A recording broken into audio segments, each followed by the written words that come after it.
why was there no internal sources of decomposition?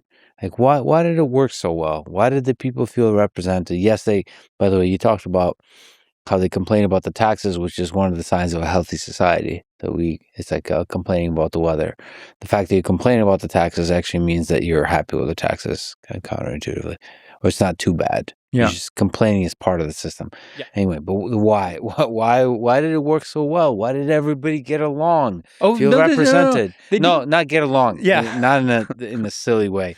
I mean, sufficiently to where warlords wouldn't rise and break apart the system, or if there was those kinds of forces, they would come back together. Yeah. Like, why is this such a great self-healing system?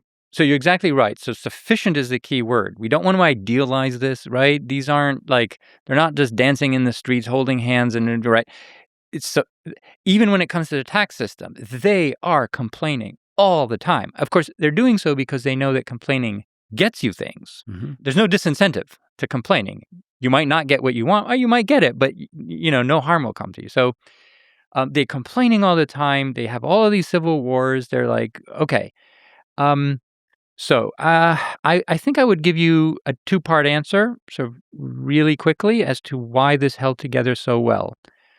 First is that an extraordinary effort was made by the authorities to persuade their subjects that they were ruling on their behalf, and I think, for the most part, actually tended to do so.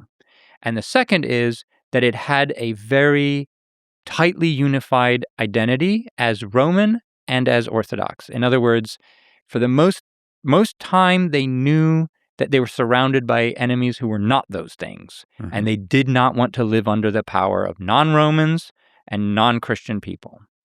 And so those two factors combined, I think, gave everybody reason to hold it together. The alternatives were worse. Yeah, I mean, that's a really brilliant summary. And I think we should mention that both the rhetoric and the action are important. I think you've articulated that rhetoric is really powerful, like stating over and over and over that you represent the people, that you're acting on behalf of the people and doing the action. But it's not enough to actually do the action. You would think that's all.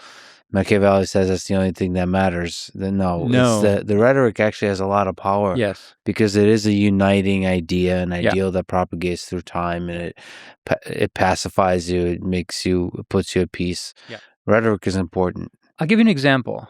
As a academic administrator, right? Mm-hmm. I mean, I was chair of department for years and years. There's a difference between a dean who says, sorry, bad budget situation, we're just going to have to cut your programs, on the one hand, and a dean who says, I am fully on board with what you're trying to accomplish with these programs. I am a defender of the humanities.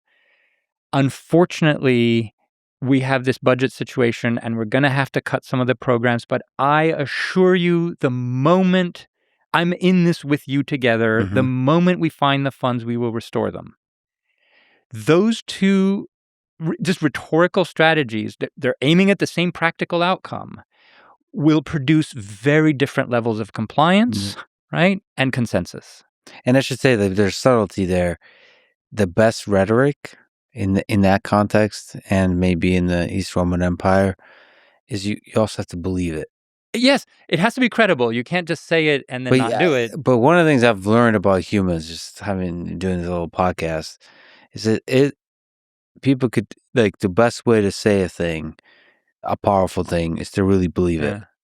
And so, like, this is clearly one of the things that made the Roman Empire work, is doing the action is the best way to make the rhetoric powerful and effective. Yeah. This is sort of what Aristotle says about tyrants. In the Politics, Aristotle's giving essentially advice to tyrants on how to protect themselves, because tyrants are usually hated and are killed in coups, right? And he says, so how, essentially, how do you manage to secure yourself when you're a tyrant? Well, you can start by maybe, obeying the laws, or making sure that your subjects obey the laws, and, maybe work for the interests of yourself. Essentially, he's telling them to kind of become benevolent kings. And the best way to persuade your subjects that you're legitimate, benevolent kings is to be that. Yeah.